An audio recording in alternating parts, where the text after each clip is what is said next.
Hello and welcome back to another Overwatch VOD review. I'm Scorch24. Today we're going to be taking a look at some Junkrat gameplay, as well as a little bit of Pharah gameplay, and Reaper gameplay, and Sombra gameplay. It's a whole mishmash of DPS characters, so I'm really excited to take a look at this one. This VOD was submitted by the player Riz. It's a good friend, and I'm really excited to see what he has in store. Now, he did tell me beforehand that he hadn't touched Overwatch in a couple months, so this was one of his first few games back.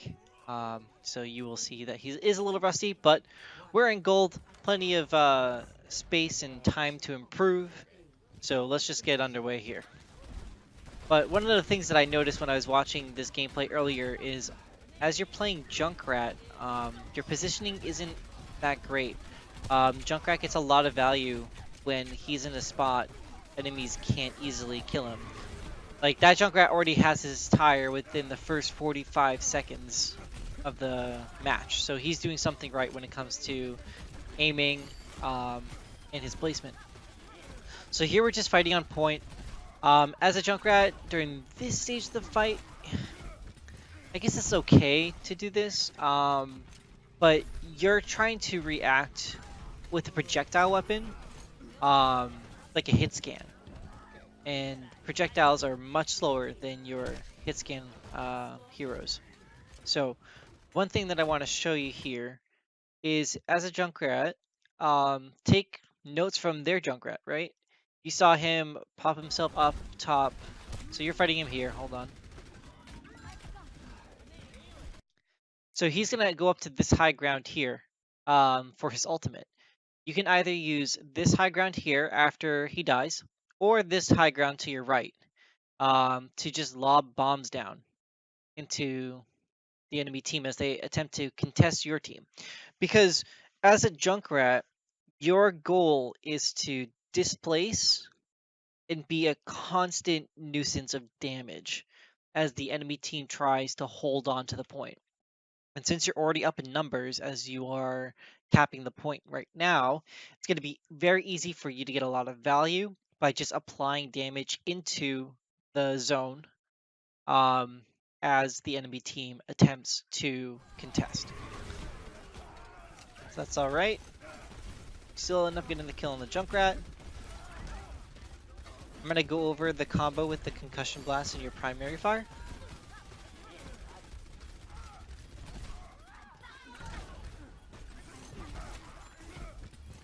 And this is just, rusty aim issues. You're just coming back from the game, so nothing to really be too concerned about.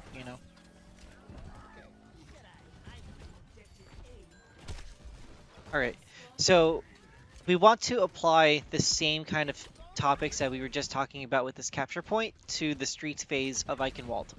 There's a lot of high ground to play up here, and you have an Orisa shield on the enemy team, which makes your job a lot easier. Now, if they were playing Reinhardt or Sigma, they will be able to reposition their shields based on where you go. But Orisa, especially with her new nerfs to her shield, it's going to take her 10 seconds to replace her shield down. So as soon as you see her place down a shield, you want to reposition yourself to either a high ground or a flank that will, keep her super exposed.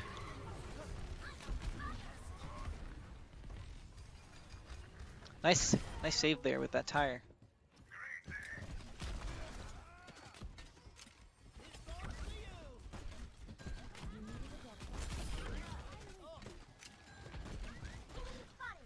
This is really good cleanup here. It's important to stay on the move. Definitely don't stay on cart if you are Junkrat. There's no reason for you to be there. You should be placing your traps where you expect the enemy to be coming from. I want to go over that combo here. Oh, Doomfist. Okay. So, with your concussion mine, he received a buff to his mines in his primary fire, I think over a year ago, where if you use them in tandem and they both hit directly. You can insta-kill any 200 HP character. I'm looking at his wiki page right now. And this is a really good reference guide when you're trying to get back into heroes. It's called overwatchgamepedia.com. You can search up any of the Overwatch heroes. Anytime there's a buff or change to them, this site is updated fairly quickly. So you see that his primary fire has a direct hit of 130 damage. We're not going to talk about a splash because that's very hard to predict. So if you get a direct hit onto an enemy player, that's going to deal directly 130 damage. Then, um, if you use your concussive blast and you're able to get it right onto them, that's going to deal a total of 120 damage. So in total, you're dealing actually 250 damage. So you can actually one-shot 250 HP characters as well. So you're about to get a direct hit onto this Moira here, and your concussion mine, you just need to watch it and wait for it to be like right next to her. You know, if she uses a fade ability, so what? You missed the shot, but if she hadn't, or if she doesn't use it, then she'll die instantly, and that'll be her mistake. So just keep a little bit better eye on that, and definitely practice that combo. You know, that two-shot combo is so strong, especially when you're going to be taking these 1v1s with other DPS heroes as well. So you get that. If you had let that concussion blast go out a little longer, would have hit her. I would have killed her. Same thing with Doomfist. Well, now he used an ability to escape, which is fine, but you're nailing the first primary fire, but you're not able to land the concussion blast quite yet. All right, so we're swapping over to Pharah. I do want to go over some Pharah rollouts. This will help keep you up in the air a lot more. We'll do that in a second here, though. Again, we're just coming back from Overwatch, from a break of Overwatch, so I'm not going to be too concerned about aiming right now.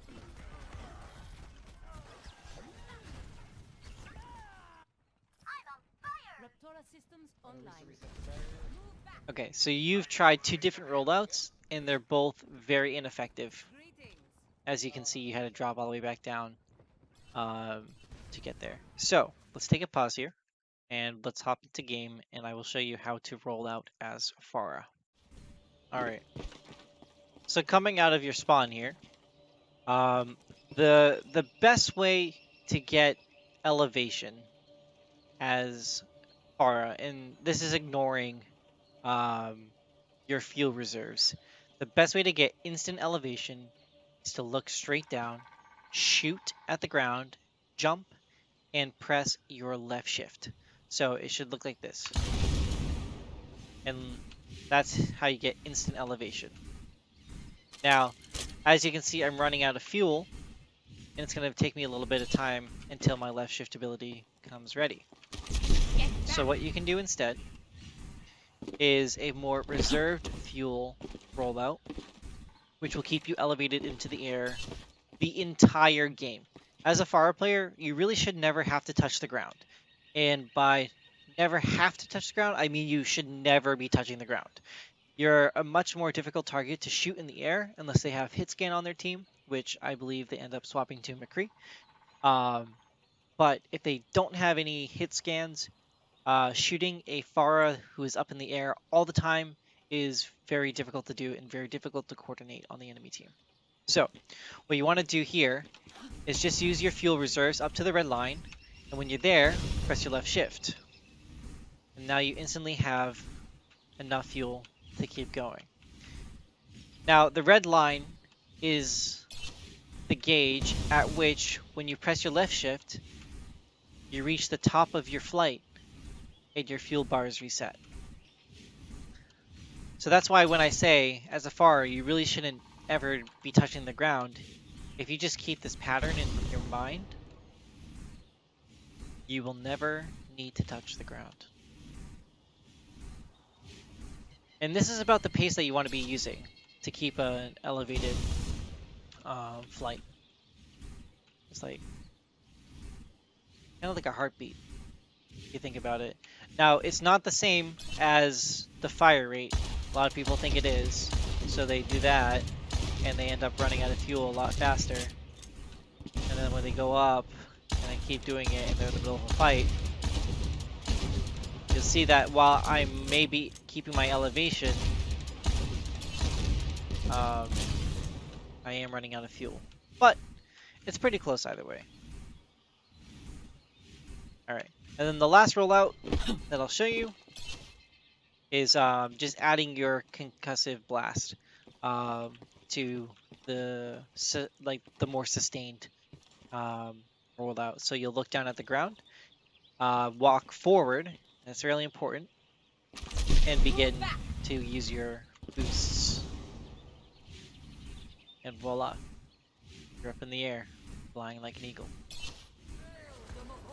Okay, so Pharah on this point is very difficult.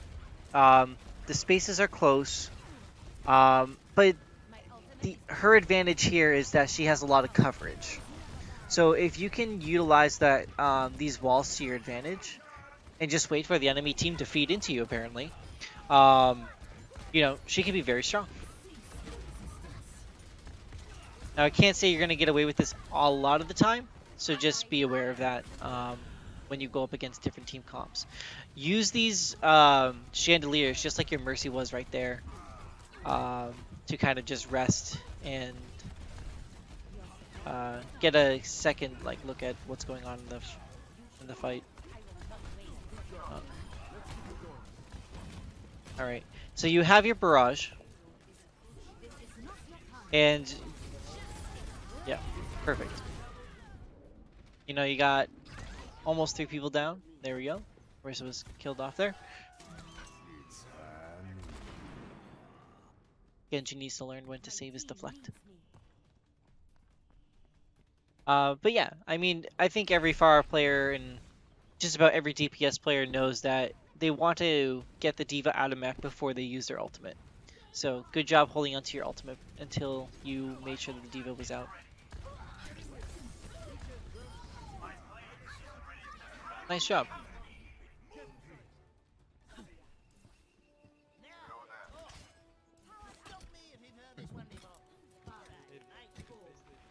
Smart thinking, not putting it all the way at the door.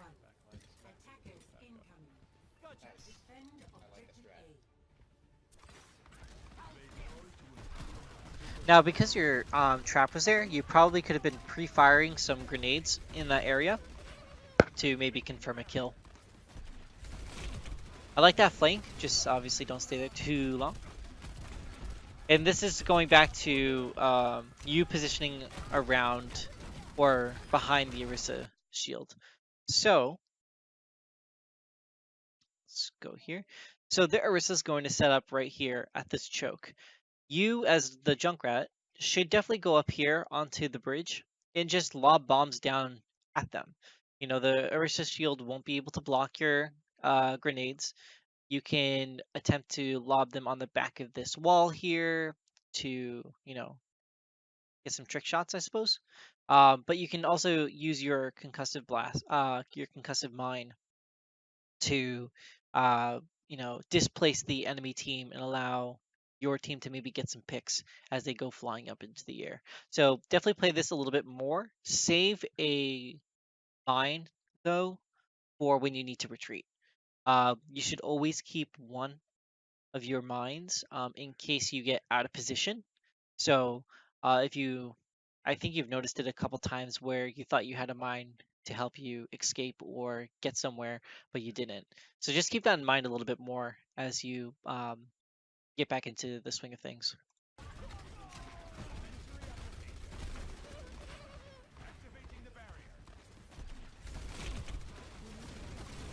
Yeah, so if you place yourself up on the bridge right here, you would be able to get a lot of damage onto this D.Va and Orisa and helped out your Doomfist. Nice. You can throw into the side room if you want. See, here you can use a mine to get out if you had to, but you didn't really need it.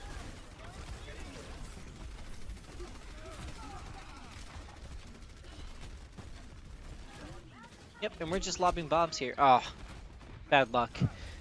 Um, you can use when you're playing Junkrat on defense, you can use your trap to be more of a kind of a reconnaissance tool. You know, kind of like Widowmaker's Venom Mine. You can use your traps to catch people who are trying to go on flanks and make yourself aware of that. All right, so that looks lost.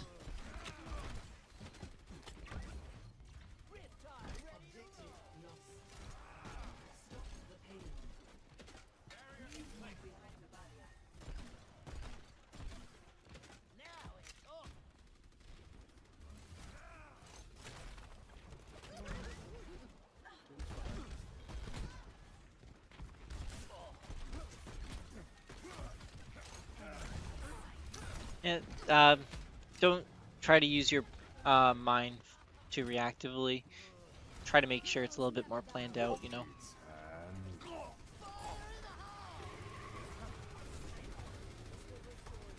All right.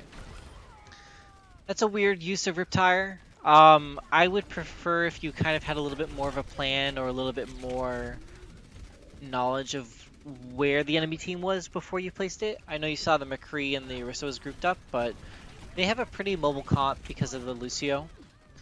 And the Widowmaker can be anywhere on the map. So your best use of Tire is going to be in the middle of a team fight, where you can either slip away really quick and press Q, or get behind the Orisa shield and press Q.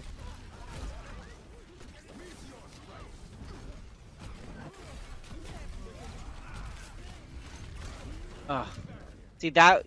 Oop. That concussive blast, if it was able to reach Lucio, would have killed him instantly, and you almost had it, but the Doomfist got in the way. So, nothing you could have done. Nothing you could have done there.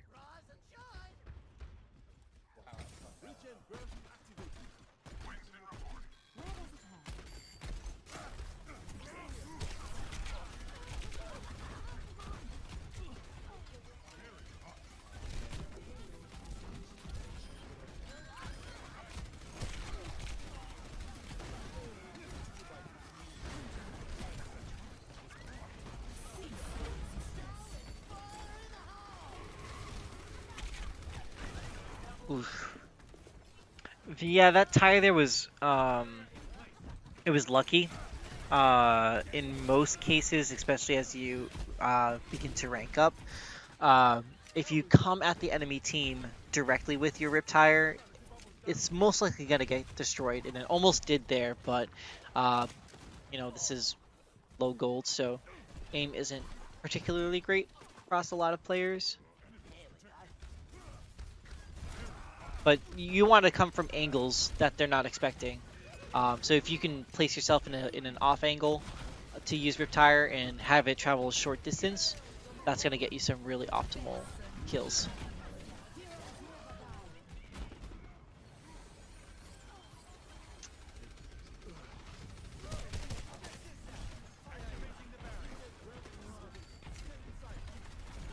Don't be afraid to communicate with your Mercy too if you are feeling that you need to swap characters. I know she was probably in the middle of the res animation when you wanted to swap or realize you needed to swap. But if you're feeling it beforehand, definitely let your Mercy know so she doesn't res you. Okay, so now we're on to Reaper. Reaper into this comp can be good if played well. It's going to be a little difficult. Your real only targets are going to be the Sarissa and maybe the Doomfist. You can kind of outmaneuver the Doomfist if you understand Doomfist's kit and how the Doomfist wants to play. There's a lot of interplay in that, so I won't go into specifics in this video specifically. But for example, when he goes in for a punch like that, you can use your Wraith if you had it saved to kind of outmaneuver him, then turn around and try to kill him as he attempted to get away. Bad luck. Good job on your Winston, though, diving that back line. He's doing exactly what a Winston should be doing.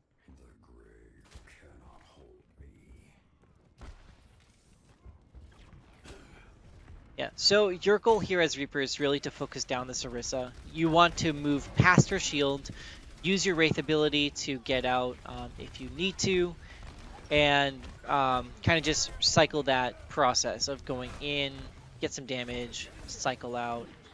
You can use your teleport ability to get behind them when they place a shield. That can really do a lot of damage too, especially if you save your Wraith. So, yeah. Let me just go into a little bit more detail about what I mean by that. So, we're coming in here. If you had stayed a little bit further back and just watched how this fight happened a little bit, well, this is fine here. You can speed up here. But if you like take a couple steps back, you can see the Lucio's engaging, so it means the rest of the team is going to start pushing forward. You can fall back a little bit onto this high ground, and then like teleport up to here. With all this chaos going on, they're probably not going to hear you, which is going to make a really great surprise attack. Yeah, so you could have stayed up on that high ground a little bit. Don't chase that Doomfist. These are super tight quarters, and he's gonna force out some cooldowns from you in order to, you know, either survive or, in the end, kill you. Yeah, so they drop Supercharger up top. If you get teleported behind them, you would have been able to get some pretty good damage either onto the Supercharger or the Orisa there. It just negate her damage entirely. So we're coming up to Death Blossom. They still have the D.Va, so you need to make sure that the D.Va is out of mech before you use Death Blossom.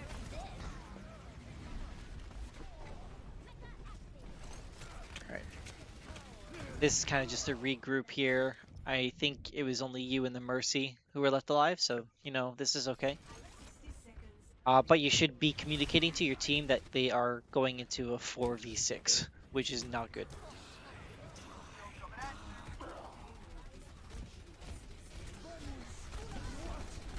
Okay, so you have Death Blossom.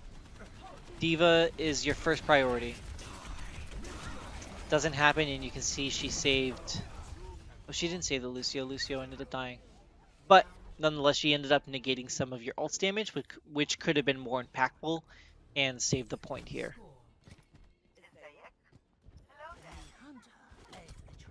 Good job changing up the trap placement a little bit. You don't want the enemy team to be expecting too much. And thank you for going to the high ground here. Here you can actually see if like the Doomfist is going to come up to this high ground on your left side.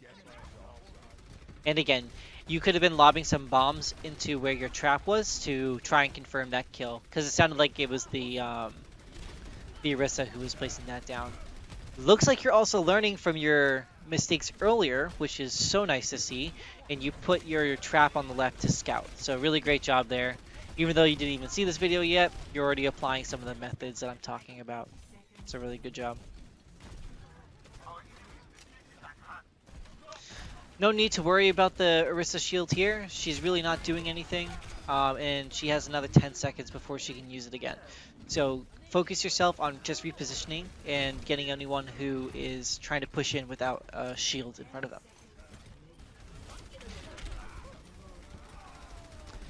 Just like we talked about beforehand, you could have been using the high ground here to get yourself a little bit more of a vantage point when it comes to seeing who should be the target that you go after. And then, yeah, perfect use of your ultimate there. Getting behind your Orisa shield and letting go of the ultimate.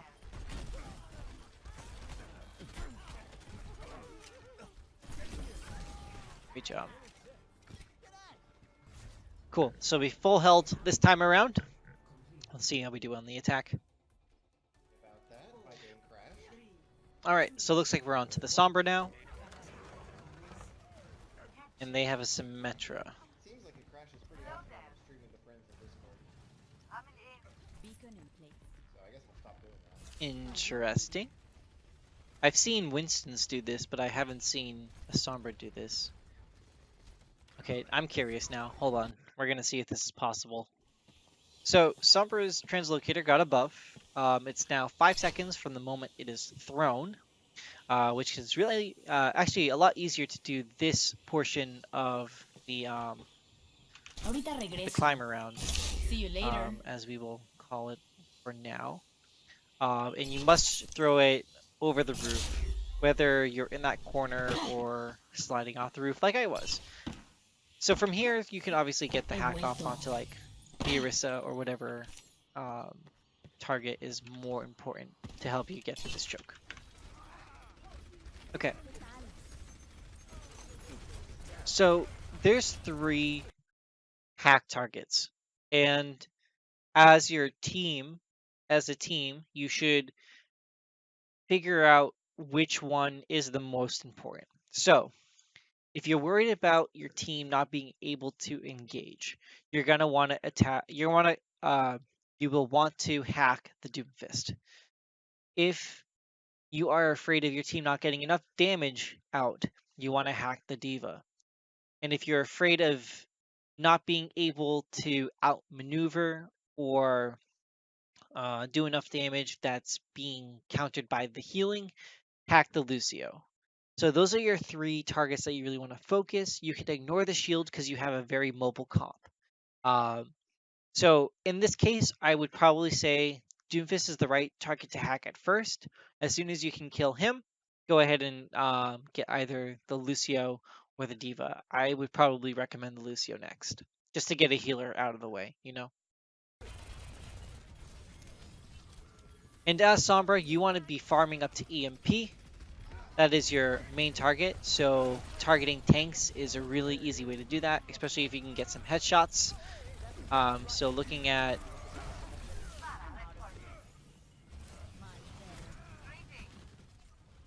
okay, so we're halfway to EMP. They now have a Zarya, so your hacks can be cleansed, I believe. Good hack on the Moira there. This really helped open space for your team. Try and hack the Lucio next if possible. Great job. Now you don't have EMP yet. If you did, definitely use it in that circumstance because that eliminates the Symmetra wall.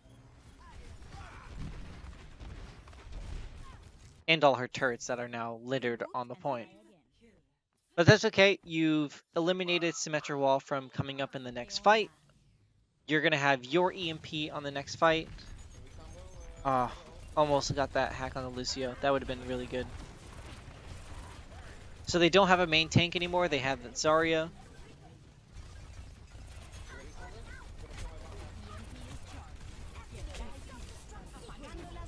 Not the greatest use of EMP, mainly because you missed the Moira. And the Lucio, it looks like, which would have really like won this fight immediately. Luckily, you're scrapping things out on the point.